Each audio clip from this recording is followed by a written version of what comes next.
OXG in the standings, MIBR could be the team to emerge in second place in this group. The only thing that is certain is that Damwon Kia will finish first. They've got the top seed, and they're in great position. They're on the other stream, by the way, going up against Na'Vi. Na'Vi just need a single point to avoid elimination if they get it. If they win map 1 against Damwon Kia, who are currently 6-0. If Na'Vi can be the only team to take a map off of Damwon Kia, then these two teams will be fighting for who maybe goes home. But I also think it's worth noting that Team 1 could go home. Yep. They're not playing today. So Team 1's fate is very much out of their hands. First map is OXG's pick onto Oregon. Here are your operator bans. We got the Hibana being brought out, the Thatcher, the Mirror, the Wamai. And this kind of leaves the question open for MIBR. Did they study OXG? How well? Because I know, you guys know at home as well, that OXG, they like to bring the Ying. This seems to be a North American pick, especially for these maps where it's hard to get into the bomb site. So if OXG at any moment starts to struggle, I reckon that pick will come on through. However, the Wamai, that's been a staple for almost every single team here. It just makes life a little bit easier once you're on that attacking side. And, well, MIBR, they start on the defense. They're going to have a hard time in the beginning as they ramp up, but once that side swap comes through, that Wamai Ben will start favoring them instead. One thing that we're going to be touching on an awful lot during this matchup is not just the results of each map and the results of this series, but how that factors into the rest of Group D, because the landscape will change starting tonight. Yep. As of tomorrow, we have a day off, and then we're back at it with Stage 2 of the 6 Invitational, where we will go down to 16 teams. There will be an upper bracket, there will be a lower bracket, and it will be do or die for the teams that finish in the bottom half of this bracket. So there's two things that I want to note before we get into live action. Number one, we usually tell you when there are spoilers inbound, because we are going to need to consistently reference the other match that's happening on the secondary stream.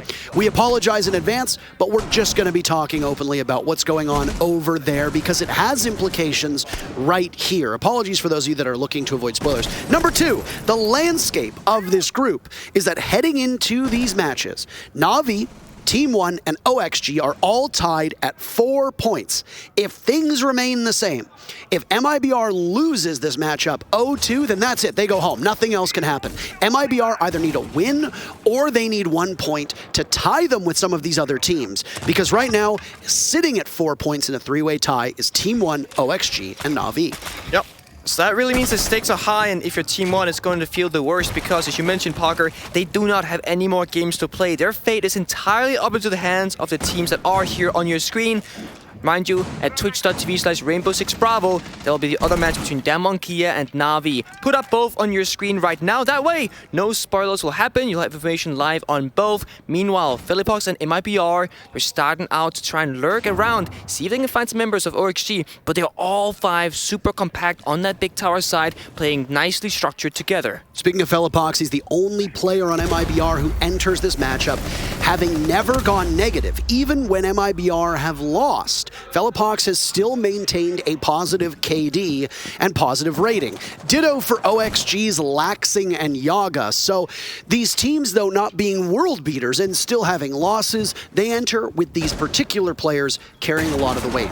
That is something that we will also be referring to, because if one of these players, like for example, Vertical, who is not a player who's always gone positive, but he is the first one to die in this matchup, we need to talk about that, and we need to talk about if somebody's not pulling their weight. This is a bottom floor defense for MIBR. Oxygen are pressuring from over on blue side, and they've already lost one of their players in the hands of Vertical. Not just that, but those nades, they aren't getting deep enough inside of blue, and sure, they've cleared out a bit of the utility. I imagine there was a Banshee on that blue wall, but False's position is so important. I don't think he has any protection left. I don't see any ADSs. That means one nade is all they need, and there it is. The follow-up comes through, but it's only Yaga. There is no second player. There is no trade. That means defenders, they keep control of elbow, and those toxic babes will stop the push from OXG. Now look it, playing under the staircase of Harry Potter, but Redux somehow finds himself inside a meeting. The flank flank gets denied from Kino, but they'll continue on. 2 versus 4 with 35 seconds left. Foxy has to make a move. He has to be the first opening player, otherwise Luca will find it instead. But no, the punishment comes out. Foxy, he wants more, but him and Kino has to get together because there is one more gun from the side of MIBR. They have the numbers advantage, but not for long. Or actually, they'll extend it rather. And now that leaves Foxy in a complete helpless situation. There's a shotgun close right, and that should be an easy job for Falls. He finishes up. MIBR, they get the first round. Well, OXG entered from the same area. 3 of their players on the blue side of the map going through bunker. They did not clear out pillars to the speed or, I suppose, the need that they had. So you don't have map control in one of the most crucial aspects of this basement bomb site. Additionally, because OXG were so tunnel visioned in their strat down below, they didn't spend enough time droning out that mid floor. There's no reason why we should have seen MIBR hold on to the mid ground and the middle portion of that first floor for so long, especially surrounding meeting. If you're going to try to get the hatches open, you have to ensure that you've cleared out meeting, you've cleared out lobby, you've got at least either a flank drone or an operator designated for flank watch, and that you're not going to get punished for it. MIBR love to roam. They did it yesterday, they've done it in all their matchups. There's no reason to believe they won't do it here. Absolutely. And if you're OXG, then there's 2 ways to go about that, Parker. You can either go for that full map clear that we usually see teams go for, and if you want to be more of a limited kind of attacking team, you could bring out the Nomad, right? It's available, it has not been banned out. It'll ensure that those flanks from Redock doesn't happen like it did the previous round, and sure enough, Kino, he shut him down. It was only a 1 fall from OXG. They did not lose 2 members, but you could have basically made sure that nobody would fall at all, and that is even better. You want as many of your teammates next to you as possible, but you really want to clear out the roam. You really want to clear out the map, because the more space you have as an attacker is the more safety and comfort you will gain as well. MIBR, they're setting up side extremely well. We're seeing shield, we're seeing those laser gates, we're seeing bulletproofs. They really want to speak to the structural integrity of Oregon Kidstorm defense, and OXG will have to break it. They got a ton of nades on their side, 8 in fact, as well as 2 gun 6s. The only thing they do not have a ton of are flashbangs. But then we look at the operator band selection from MIBR, the Womai. It's off the board, and even there is no Jaeger available. Every single nade and every single flashbang will do a ton of damage. The only thing that will stop them, even remotely, will be Luke Kid's Aruni gates. But there's only 3 of those. They can go on doors and they can go on windows. Hell, they can even go on reinforced walls. I don't think that will be enough. Yaga, rather. Sneaking up the white stairs. We know that teams, they have big priority here. There is not even any barbed wire. There's a Banshee at the very top. The angle is now opened up. I'm sorry, that's the Yog Dog that you're talking about. Yog Dog. That's the Yog Dog that you're talking about, and he uses the single shot of the Gon 6 to take out the Banshee that's up above. But once again, there's a player from MIBR waiting patiently, not too far out of reach of OXG. If they have not droned out Lukid, then MIBR will again get to capitalize off of a blind spot and poor droning from OXG. This isn't necessarily an issue with droning, but Kino decides to engage with the Echo and loses it. Fellapox, a relatively easy pick to start things off with. And OXG are aware of that player down below, and Lukid, the one that I had talked about. You need to ensure that you have control of the whole map if you're getting this execute off. It seems to be that OXG are confident in that, but Lukid is now approaching from a different angle. Yeah, Lukid fell off. He can now strike from any position. And OXG, they haven't gotten any further on this map control. It's Yog on the white stairs, Foxy on that big window with Laxing and Vert down below. They need to find an opening, and right now, MIBR, they aren't giving it. They're so far back on site, they know they don't have to extend up. The nade, though, oh my god, that's huge. Not only is it Falls, it's the smoke off the board as well. Falls had already been injured out, and that's the Yog Dog that we were talking about, expending that second grenade and baiting out a toxic canister in the process. The feat of Foxy shown for a moment as Rap shoots away at it. He's still got a mark, but Laxing killing Lukid down below means that most of the forces from MIBR are upstairs. There's an Echo drone in play, but with 30 seconds left, you're going to give yourself away. Wait for the timer to go down. The Echo will give its position off. The Yokai likely swatted away. Rayduck taking action into his own hands. Nitro Cell connects. Down goes Foxy. Diffuser surrendered. Into the Lion's Den. Rayduck firing away. Yaga down. It's Fellapox in a 1v3. A pickup from the Finka, leaving the Echo to swing away. Nice shot on the Laxing. Diffuser in the hands of Yaga. Vertical overhealed, waiting, but there's the feet. Velopok shooting away at that. 5 seconds left, and Vertical will need to take the engagement. He doesn't know where to look, to the right, to the left. He gets it at the last second, the hero of OXG, and it's a tie game at 1 round apiece.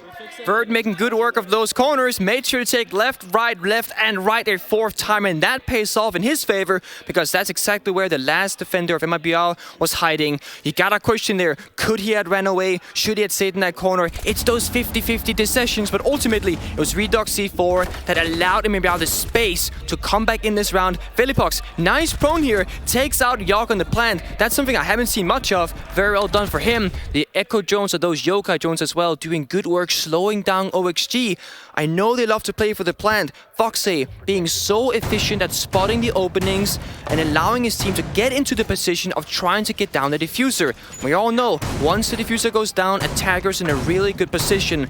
So putting all your eggs into that one basket seems to be what OXG is trying to do. Remember, they only took small tower kitchen control. Then Yogg walked up the white stairs, got the clue onto the smoke, and that allowed and basically started OXG's attack, started planting, it all played out. Good defense from MIBR, making sure that they had so much utility to stop it.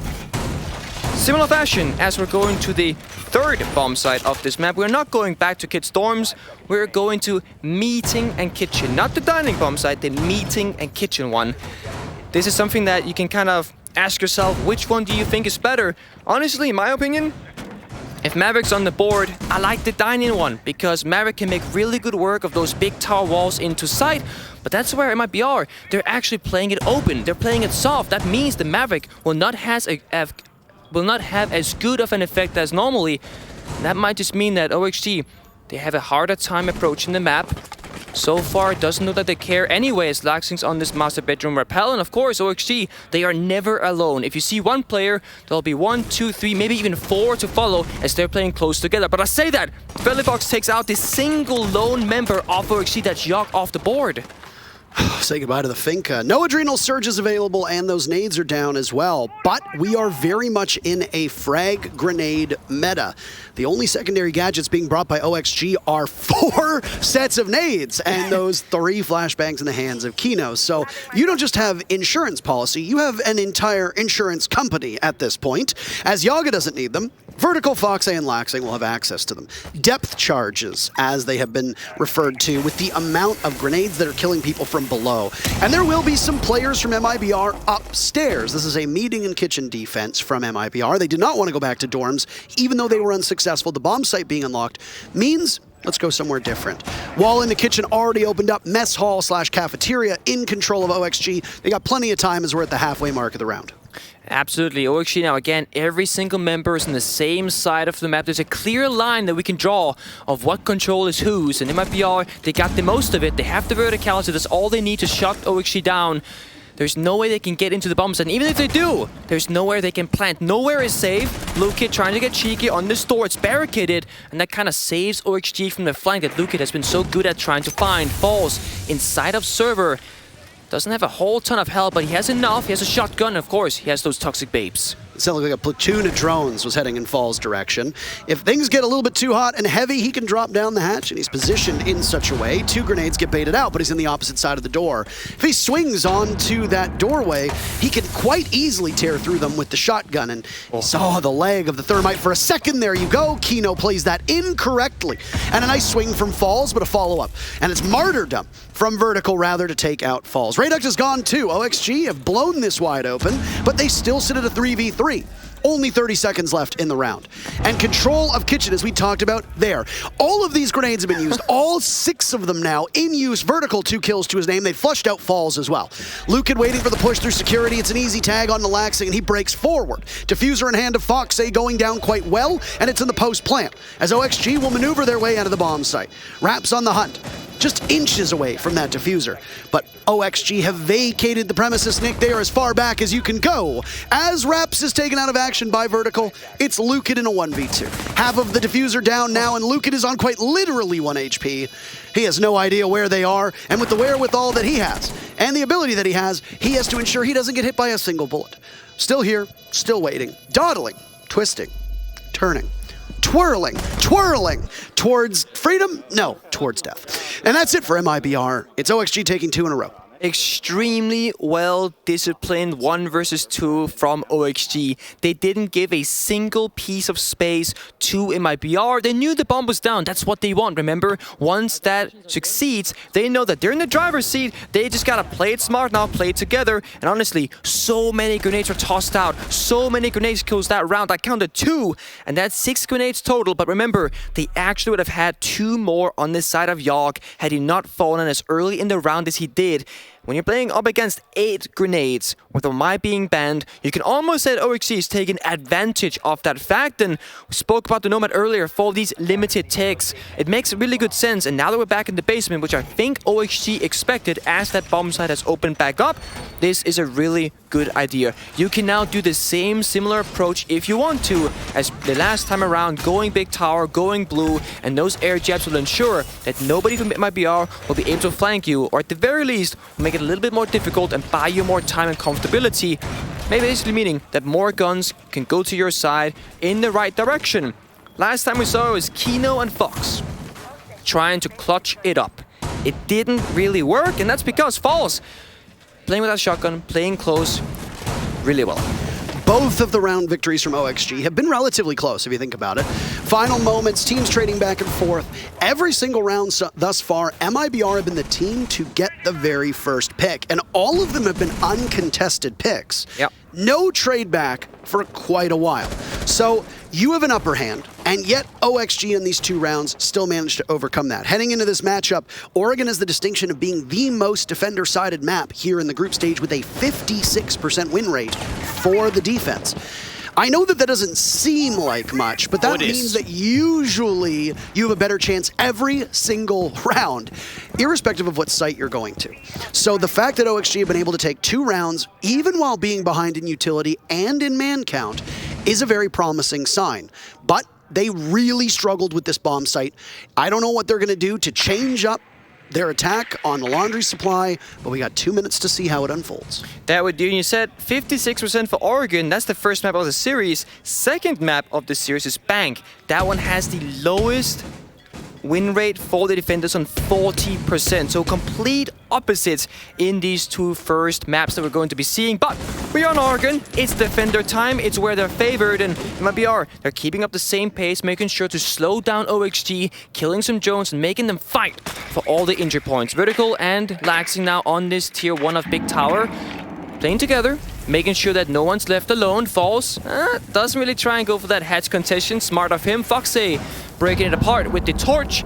He's doing quite good work himself, trying to stay safe in the process. You do not want to die while trying to Maverick torch a hatch. Flashbang comes out, Injure follows along, and a kill to finish it off. Kino now doing good work on the Thermite, and that is 1 Flashbang spent for a whole kill. It is a late round first pick, though. A minute-ish to go, just past the halfway point, means that OXG are going to have about 30 seconds to work with that lead and see where it goes. The Valkyrie down on a player who's 0 and 3. I mean, there are higher priority first picks, but still, MIBR now can't watch the same amount of angles because there's going to be one part of their defense that is weaker as they don't have all 5 bodies upright. At the bottom of Freezer Stairs, prepping for the execute. Gone 6 in hand and an 8. To boot is the Yogg dog again. In a 2v3, Fellapox has now been down, the best performer for MIBR this entire event. His influence on the round will no longer be felt. Rayduct is also taking quite a beating. Falls, asserting himself inside a Freezer, managing to live, but Yaga swings in, and down goes Falls. It's a second on a Fellapox as Luke gets torn to pieces. Yaga's killing everybody, including his own teammates, leaving Rayduct as the final member of MIBR still standing. The first kill for MIBR comes in on a Foxy as Vertical's halfway through that diffuser. Impact grenades go out, but they will not hit the Yana, and once again it's a post plant before the man who went to town with all 100 bullets. Once that gun starts firing, it don't stop, baby.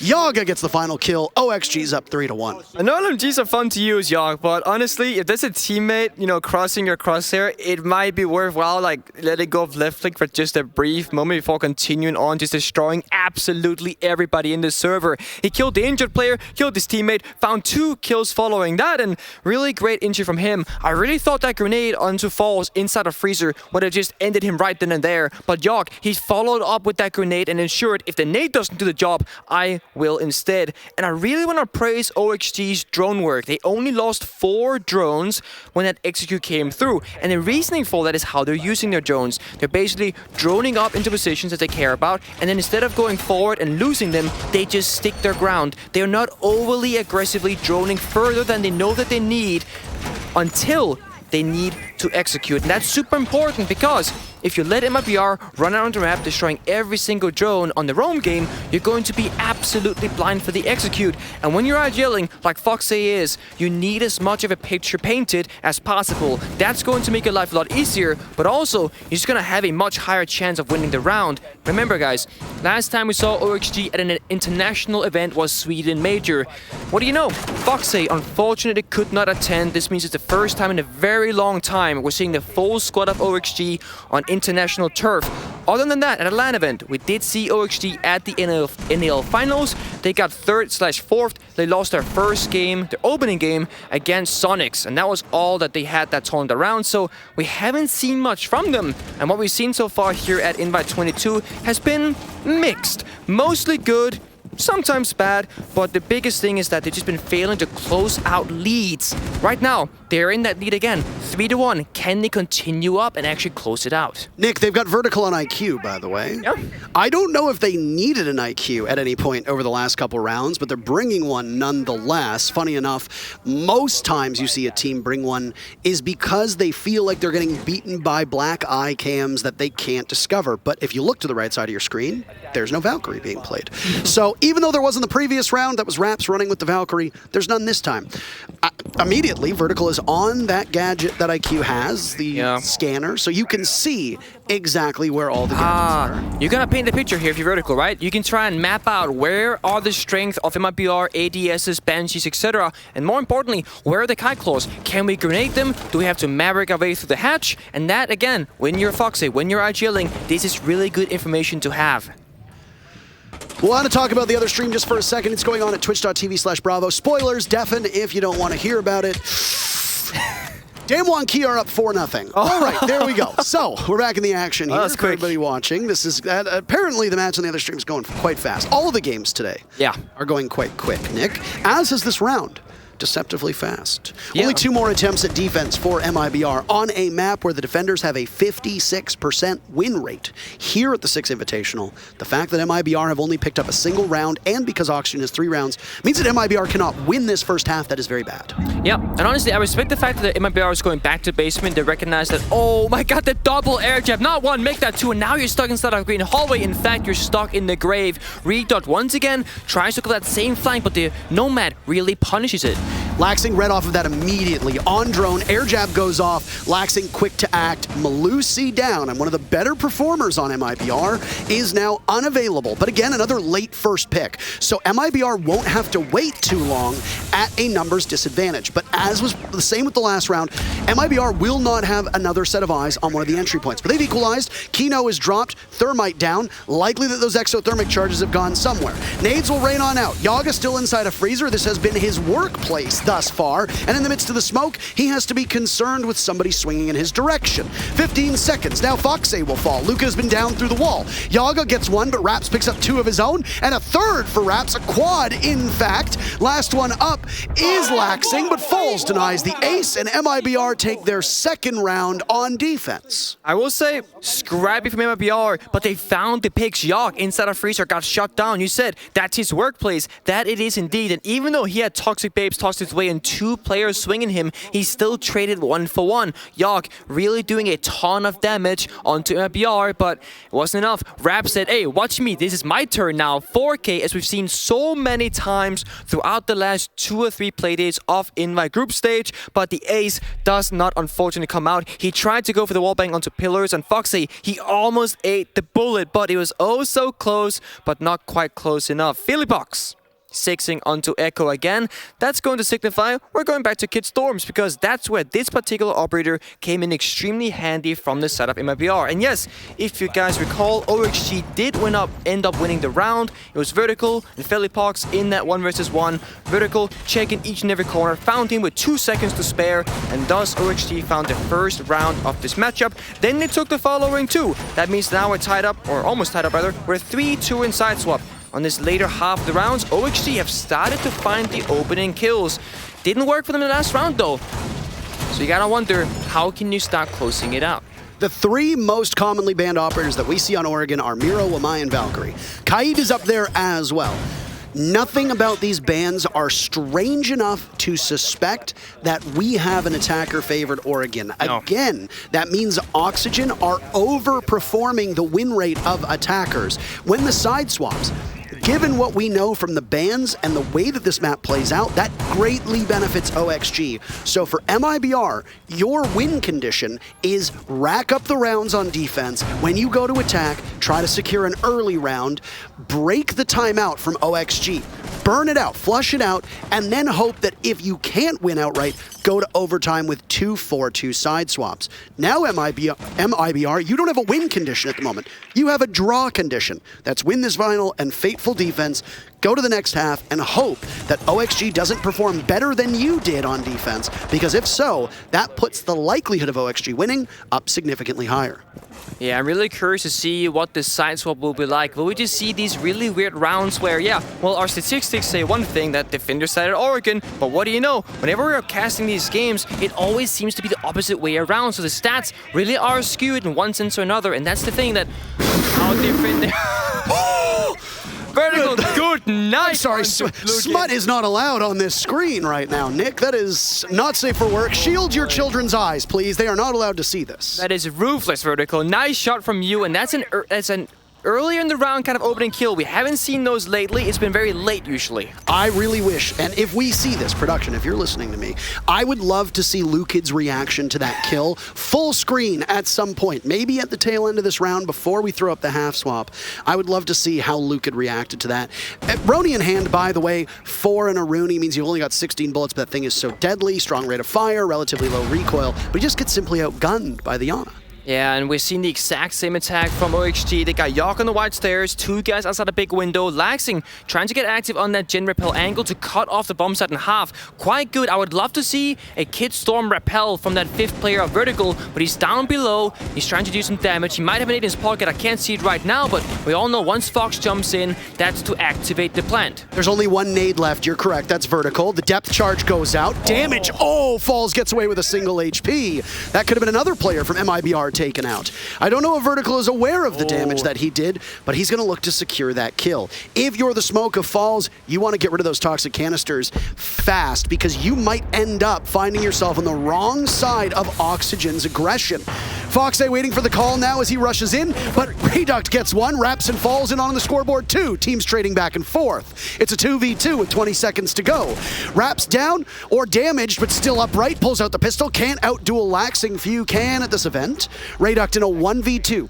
Timer waiting. Kino has more than enough time to get the diffuser down. They'll try to flush out Rayduct from his position. Laxing sees him, can't hit the shots. Nitro Cell goes out. He connects, but not before the diffuser gets planted. Laxing has the follow-up. That's Cardigan Laxing, by the way, imbued with superpowers when that garment goes on. First half, OXG 4, MIBR 2. Oh boy. You know, Parker, you and Laxing look quite familiar or similar today. Yeah, you both got that Cardigan swagger. I only wish that I could look as beautiful as he does. I gotta be honest. Laxing is a good-looking dude. So are most players in this matchup, and so are most... Here. Oh, it is? Oh. Oh, we don't see his face, though. We're supposed to see... I want to see his face, man. Sadness, the anger, the absolute, like... Just the look. I can only imagine a look of dismay, like, kitchen? Kitchen. Is the call. Immediate follow-up in that regard is kitchen, I guess. I think so. I'm not sure. I just got sent to my home planet. I must go. My people need me. Was essentially what happened on that one. First half, and let's do a brief half summary. Yep. Let's go over it. Let's see what happened. 4-2. Take it away. 4-2 for OXG, Nick. In terms of first deaths and first kills, both teams trading equally. 3 first bloods for MIBR. They come in the first 3 rounds. For OXG, they get their first 3 first bloods in rounds 4, 5, and 6. OXG comes out ahead in 2 of those rounds. Who gets the first kill is not as important of a factor at the present moment, because MIBR got 2 first picks, they lost 2 of those rounds, and 1 round they won, they forfeited the first pick. It's also worth noting that most of these first picks are occurring without there being a trade and somewhat early into the round. Yeah, there were a couple times where OXG got the first pick with about a minute-ish to go. That doesn't give you a ton of time to settle in knowing that your opponents are on their back foot, but it still does give you a little bit of additional breathing room. 2 diffusers planted for OXG, and they won both rounds. They managed to get it down. The bomb cycle for MIBR was Laundry, Dorms, and Meeting. Laundry played 3 times, Dorms twice, Meeting once. Yep. Now we're back in Basement, the most played bomb site so far, if you combine both of those teams, of course, and OXG playing a similar-ish fashion. A little bit of early aggression, trying to slow down your opponent, try to kill a drone. They failed at that. There are 10 drones alive from the side of MIBR, so, you know, slap on the wrist, OXG, gotta do better there. MIBR typically found between 1 and 3 drones themselves within that first minute or 45 seconds or so, but in similar fashion, Phillypox, much like Foxy, will start torching away at those hatches, and MIBR will have to now paint their own canvas, figure out what's the side selection, or rather, how have you put it up? And now the most important operator to keep in mind here is Falls on that Capital. That's going to be a side breaker or an execute enabler, if you will. The fire arrows, the smoke arrows, etc. really can set your team up for success, because all those hard to clear corners or hard to clear areas, lines of sight, etc. Falls on the Capital can single-handedly eliminate all of those equations. Absolutely. Not running the LMG, by the way. A bit strange to see a Capital with the Para in hand. The way that the meta is settled in is that most teams like to bring out those LMGs. Zofia, Finka, Capital. That's the loadout that you want. This is a very quick execute from MIBR. Over a minute to go, taking up space at the bottom of Laundry Stairs. They're in, and Phillypox will be the one to hunt, but he's blunted at the shotgun by Laxing. Fox Falls teams at even. Falls now next one up. Damage being done to Vertical. And again, they'll trade back. MIBR trailing, but they get one back on the Laxing with Falls again on a single HP. He knows this well from what he was on Smoke in the previous round, and he's fragging out no matter what. You can still hold a gun if you got 1 HP. Deep in the middle of the bomb site, but swung by Yaga. 1 in Freezer and 1 dropping from E-Box. Yaga's attention over in one direction, while his teammate of Kino is in the other. The 2 youngest players from OXG rebuffing this advance from MIBR. It was a smart move to go for the throat, but ultimately they miss, fly past their opponent, and collide with the wall. 5-2 for OXG now as they take their very first round on defense. Kino's choice of Ella that round really worked inside of OXG, because when there was a 2 vs 2 enabled, a member of MIBR dropped the electric hatch onto side, the Ella mine, the Grist mod, it popped off, basically allowing OXG to know somebody was on the side. They played it smart, they played it slow, and somehow Falls found that drop shot hipfire kill onto Laxing, found another onto Vertical, did so much work, and he played the most important operator of the round on the Capital, allowing the execute. You mentioned a minute left on the clock when MIBR, they hit that red go button. You can argue, should they have taken a second longer? Honestly, I don't think it would have made much of a difference. They saw the opening, they knew that the players from OXG were perhaps a little bit far off the bomb site, and they got the entry. That's the most difficult part of basement attack, is that first 1 or 2 kills. And when we saw OXG, for example, attack on Kid Storms, as we're watching right now, they did a really good job rotating. Vertical went to the roof, went to the attic window, jumped in, took out the echo, and then it was a standstill. We waited. Laxing then rotated to that same attic window, jumped in and followed up. So when you're playing the map dynamically like that, that's how you're going to have the most success. MIBR, they did a good job, but most of their players came from the same direction on that beginning. It's a very late hatch drop from the meeting hatch.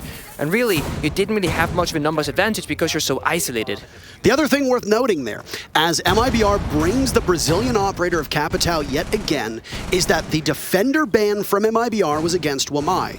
Now, the thing is, the big difference between Wamai and Jaeger is that there are certain gadgets that the ADS of Jaeger cannot stop. One of them happens to be the arrows of Capital. So you can very easily abuse the fact that a fire arrow and a smoke arrow are going to sail through unimpeded, and you're going to get a lot of value out of that. Look to MIBR and whether they run this operator multiple times. Capital was a key part of that rush strat on the previous round. It didn't work, but you can see it working in the future. Poor Foxy.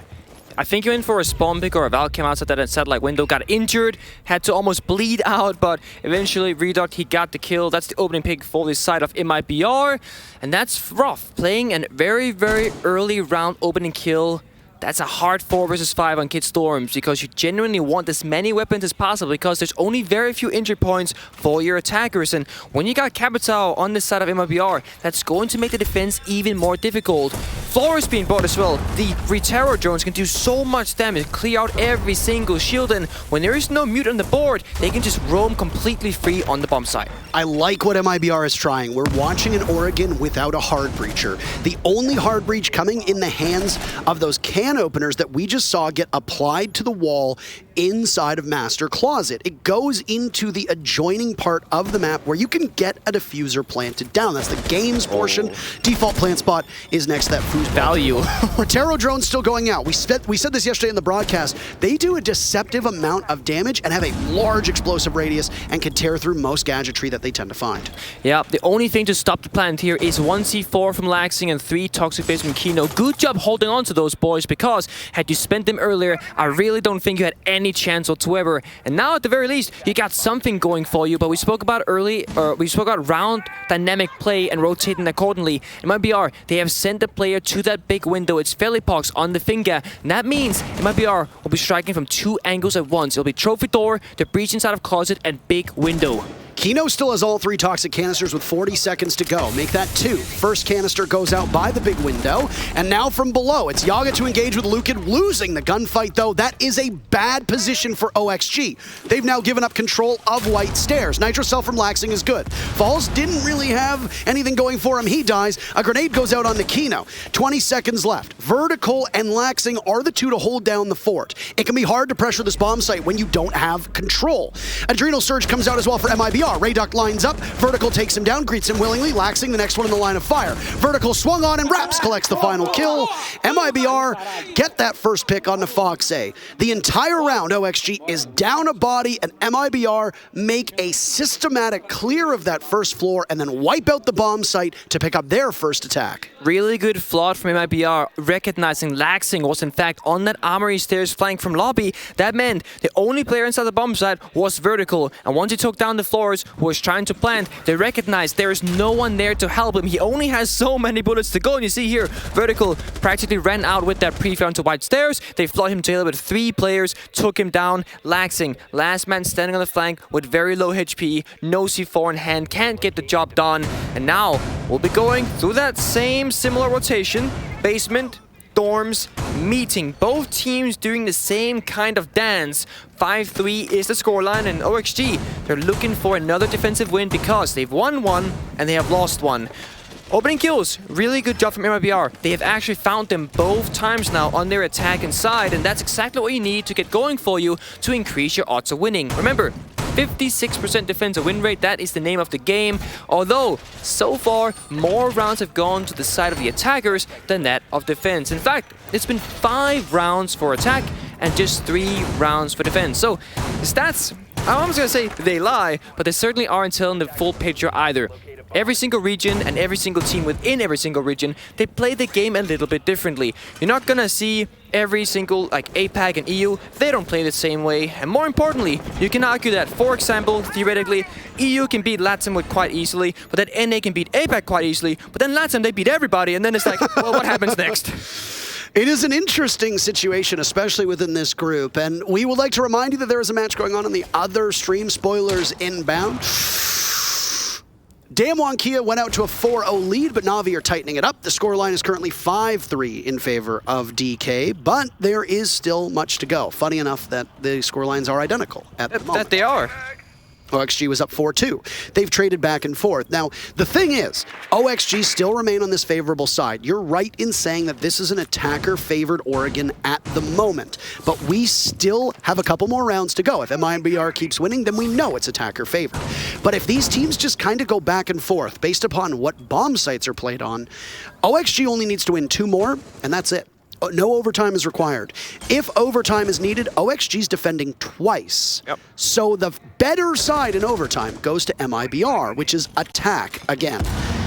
With that said, We're just past a minute, and it's another bomb site for OXG. They're defending on that first floor, playing again the bomb site, meeting, and kitchen. This was the same site that MIBR went to once. It went in favor of Oxygen. The attackers had not a real issue taking control. It's played out the exact same way. Remember, Kino now with shotgun instead of servers. That was Falls on the MIBR side. Foxy on the freezer stairs. That was Lukit on the MIBR side. Exact same reflection going both ways. But Yark somehow on the ground now taken out. That's again the opening kill in favor of MIBR. They've done such a good job. All the 3 attacking rounds so far, they've gotten the opening kill or traded it within a few seconds at the very least. The only one where they didn't was when that rush strat happened in Laundry, as you put it. It was like 2 seconds later that MIBR got onto the scoreboard. So with that kill, they have about a minute to go, work with all of that quiet. Rayduct is expecting a push from below him, and he'd be correct in that assessment. It's vertical with commando in hand. Ozzy not moving an inch. Look at this. Look at the standoff. We've seen this before, actually. This exact scenario. We have indeed seen this standoff. Vertical at 9 and 5, he is definitely feeling himself. The thing is that because MIBR have an advantage in numbers, Rayduct can stay there indefinitely if he's not a part of the execute. You can commit one player to flank watch as it disproportionately hurts OXG, and a kill is going to hurt them even more. Vertical doesn't need to wait too much longer. He's sent to the afterlife by MIBR. Falls in the middle of the bomb site in kitchen, getting the diffuser down, no problem at all. Rayduct a 3rd kill with Lukit as well. And how about a flawless one from Brazil? Goodness gracious, what prowess from this Brazilian team. They're 1 round away for tying it up. MIBR looking better and better with each single round, and that's going to start the question, will there be a timeout? It seems to be the case, and if you had to guess, that's not MIBR taking it. I think OXG, they gotta talk it through and figure out what's going on, but actually, we see on the player cams, it seemed to be MIBR actually calling out the timeout themselves. Maybe they'll just want to gather the lead and continue up the streak. We'll see exactly what happens on your screen in just a moment on who exactly took the timeout. Either way, whoever took it, they can both talk to their coaches. Both teams can do that. It was indeed from OXG that it came through. That makes a ton of sense. They are now on the losing side. They gotta figure out a way to go back into this game. They haven't had much success in defense, and now they gotta ask themselves, which bomb site do we go back to? Right now, they are hovering Laundry. That is the bomb site they won, but they gotta find success elsewhere as well, because otherwise, it's OT guaranteed. Well, I like how you called this. You have to settle them down. Momentum is starting to build from MIBR. They've settled in. They had a good idea back in round 7. That was when after about a minute and a half, they just burst into the bomb site down below. They almost trampled Oxygen, but Oxygen regained their footing and then landed a counterpunch. After that, MIBR got the first pick in both rounds and then just did the last round perfectly. Flawless, not losing a single player on their team. So hopes will talk to the rest of OXG.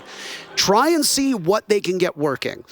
It's unlikely that we are going to see another quick execute from MIBR onto this laundry and supply room bomb site down below. So what are they going to change up? Well, at the last second, Felipox 6 picks off of a Finka and instead goes with a Ying. Now, over on OXG's side, the only denial that they have access to is a Jaeger. They did not bring in a Rooney.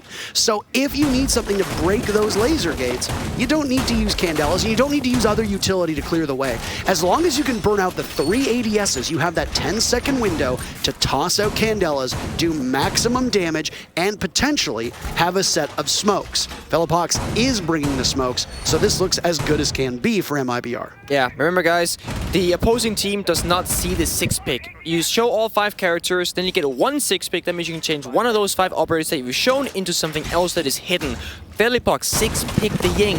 OXG, they have no idea what's coming until either the gadget comes out or they hear the weaponry, or of course, if they somehow find the Ying in a gunfight. And that means, if OXG knew the Ying was on the board, you would heavily argue they should all be roaming, try and contest MIBR in the early game, try and even kill some of the members of MIBR in the early game, because they're playing heavily for the execute. You can argue, if MIBR gets the bomb site, 5 versus 5 with a minute left, they have a guaranteed round. Both the Capitao and the Ying, they are so strong at just destroying the bomb site, but they're both very weak at clearing out the early roam. And OXG, they're not contesting it. They're all basically down on site, not even playing aggressive on those staircases. So MIBR, as long as they can get in safely and set up the execute, they're looking really, really good. I also like that MIBR is again rolling without a real dedicated hard breach. Yes, they're bringing in Maverick, but you don't see a Thermite on the board. Hibana obviously being banned. Ace doesn't really get played all that much on Oregon. So instead, do what some other teams did. This was something that we saw the Sonics do earlier in the event as well, where they'd bring a single hard breacher, but then they'd have that hard breach gadget on another operator, whether it be a Buck or whether it be a Capitao, which is the one that MIBR is using. So you have options at your disposal, and as long as you're not in harm's way, that hard breach gadget functions very similarly to a smaller exothermic charge that Thermite brings. Yeah, and especially for the hatches, it has the same effect. One can opener, as you see here, opens up one hatch. If you were to play Thermite, same story. 2 exothermic charges takes 2 hatches. One Capitao with 2 can openers opens up 2 hatches. Stonks, great value. And the fact that the lobby hatch is the only hatch to stay closed, that very heavily signifies what kind of push MIBR has in mind. Now, if you're OXG, I really hope you check, because you need every single man you can this round, because, well, you got the Candelas, you got the fire, you can't see, and you will burn. So with that hatch being closed, as you pointed out, it alludes to a take from over towards that electrical box and then over towards freezer. This will be effectively a back and side take, no front take from the bottom of Laundry Stairs. Perhaps just sneaking though. Unless MIBR decide to change something up. You see here, oh, we don't see it, execute comes out. There goes the Candelas, and in goes Felipox, but he's immediately gone. Vertical punishing him. Yaga down now too, as Falls is inside a freezer. Nobody makes that call. 2 kills from MIBR, 3 make it, as OXG now trail in numbers. 30 seconds still to go. The ensuing bout goes heavily in favor of the Brazilian team. Diffuser in the hands of Falls. That means what the execute does finally transpire. OXG will be in a 2v2, with Falls getting that diffuser planted. Foxay has a good inkling that somebody's over by the pillars. That's where Rayduct is positioned. Falls in the middle of the bomb site, taking damage, but the call is made. Rayduct is on the case. Will they swing onto him? The Goyo unprepared for that one. Laxing will need to clutch shotgun out, but he runs right into the waiting arms of Falls. We got a tie game between these two teams, as MIBR has now picked up their 5th round. Yeah, MIBR, they tied back. Attack our favorite Oregon. They did a good job. They got the meeting hatch, got the freezer hatch. We just spoke about it. I was trying to say, Raps was sneaking down that laundry stairs. They were coming from all angles at once, and they didn't give us enough time to talk about it, to set it up in you guys' mind, because in MIBR, they just said, we're going right now. Candelas came out, the Ying followed, chaos ensued, but ultimately, we all know we came out on top. MIBR 3 versus 2, made that a 3 versus 1, made that a 3 versus 0, and they take a basement attack. That was the only bomb site that they had not won against on the attacking side, and now if you're OXG, well, statistically, you've lost every other option in the past. We're going back upstairs. It will be a Kidstorm defense. Foxy, once again on the Valkyrie. Last time around, when he was trying to throw out a camera off satellite window or go for a peek, he was injured extremely early on, really making OXG's odds a lot lower, because the Valkyrie, well, you can do a lot of damage with it. You can roam, you put down the camera, you have a free gadget, it's passive, and then you can roam around, be safe. Your teammates on the bomb site now has information that they can give to you while you're running around, but if you're in the grave, you can't do a lot of running. Exactly. That bottom bomb site proving to be a bit of a difficulty for OXG. They did win it. It's the only time that OXG has won on defense so far on this half. MIBR are actually outperforming OXG, or is tied actually at this exact moment. The only way that they're outperforming them is that they did get that flawless pick. And while OXG have traded out these very first kills, MIBR have really put in an exceptionally dominant half. There aren't a lot of deficits in the gameplay of MIBR on attack, which frankly is in stark contrast to what we saw out of MIBR yesterday. If you go back to their matchup against Na'Vi, the issues that MIBR was having was stalling out on attack and being too slow to drone correctly. This time around, MIBR look way more confident on Oregon. And it's crazy to me that that's the case, because this is not a map that's been played by MIBR at this event yet. And neither is Bank, which is up next no matter what happens here on Oregon. So we're going to get 2 good looks at maps that MIBR have not had to play yet. So far, I think they are competing just as strongly here on a map that is historically good for OXG and was picked by OXG. Yeah. And that also means OXG, they will not have any information how MIBR will play these rounds, play this map, and also the following of Bank. That means you're going in blind, and so far it shows because the telltale signs are there of what MIBR wants to do, and OXG, they've yet to kind of adapt accordingly. Remember, they like to execute. They're so good at it, clearing out utility. You're losing shields by the second, OXG, and you're still just sitting on side. You gotta get active. You gotta try and find a way to open up the round in your favor, because if time keeps ticking down, you will fall very quickly. Someone's been playing Aim Lab. Nitrocell goes out and it's caught wonderfully by MIBR. That's a piece of explosive utility wasted. Laxing is not going to get anything for that. Baited out by the Zofia of Rayduct, who now lingers inside of the bedroom. With Falls playing on Thermite this time, Capitao had his uses, but MIBR are willing to change this up again. I like, again, the word we will use to describe them, the fluidity of this MIBR roster. They come into this event as the lowest rated team. They squeeze in at the last second. They were the last team to make it to this event, and they did so by winning a best of 5 where they almost got beaten by MIBR. Falls getting the diffuser down though, as we can talk about that later on, and vertical swings with all of OXG hitting their marks. Diffuser goes down, but 3 kills from OXG, and they haven't lost a single body just yet.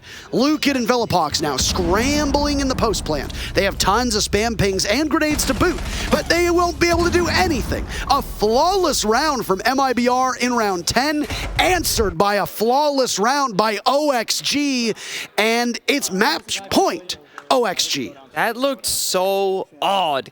MIBR, they tossed up the smokes, they managed to get into default plant position. OXG, they found 3 kills before that bomb was planted. And that means in a 2 versus 5, you don't have a very good post plant. Neither members were in a position to really even see diffuser. You had a nade down below, but that's it. Foxy, he read the situation, walked down the wide stairs, and made sure that verticality will not be a problem. That's the second defensive round 1 from OXG. They're going back down to basement. They have a 50-50 chance so far on the numbers because they won it the first time and they lost it the second time. And MIBR, they want to get back into those execution-based operators off the Capitao. They say the Thermite had a purpose. It was just for Kidstorm. We wanted that breach to be very wide open. For basement, we don't need the walls. We just need the hatches. So we'll see how they choose to go about it this time around. OXG, they should now know with the sample size of 2 rounds how to try and break MIBR. Bomb site rotation for these teams in terms of numbers now identical. We'll go into overtime if MIBR prevail in this round. But as MIBR did on attack, Oxygen now defending Laundry 3 times, Dorms upstairs twice, meeting once. That mess hall kitchen bomb site has not been shown at all. Could it be a pocket pick in overtime? Well, we got to get there first. The one thing I will say is that if you are following MIBR, they could have very easily called a timeout going into this 12th and crucial round. But with the way that OXG have played on these other bomb sites, you don't necessarily have confidence that OXG is going to repeat the success they just had on Dorms. So you take a big gamble, and if you need to, your parachute, aka the timeout, is reserved for overtime. Again, if we go to OT, MIBR has the quote-unquote better side of attack twice. OXG will defend twice, and with the way this map has shaped up, the attackers have a distinct advantage that benefits MIBR.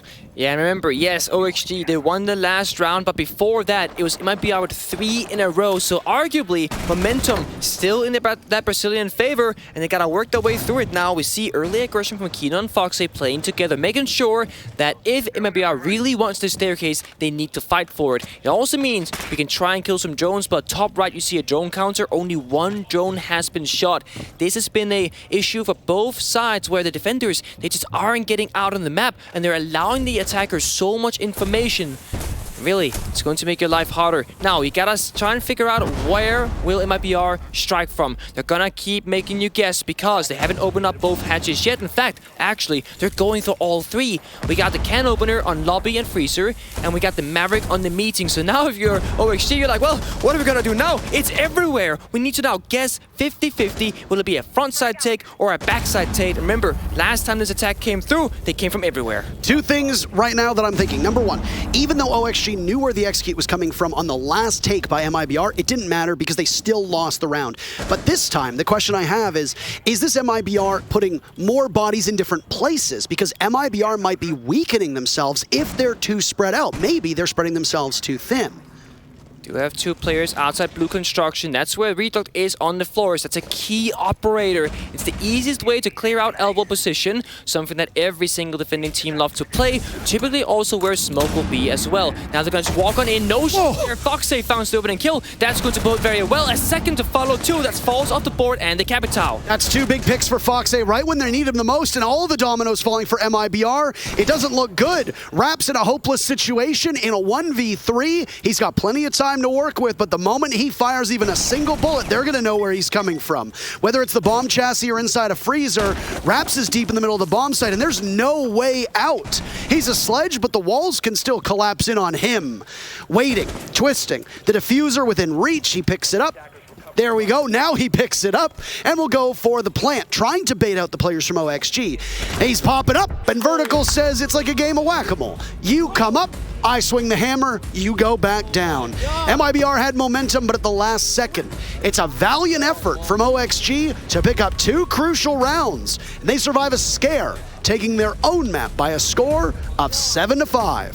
And remember, if you're an OXG fan, guys, they finished off the map. They actually did it, closed it out. This is like the one weakness OXG has. Seemingly, they have figured it out, but as we said earlier, MIBR, they haven't shown the organ, they have not shown the bank, so that means you're going in blind on the next map, and this was your map pick for OXG. It was extremely close, 7-5, flawless round on both sides.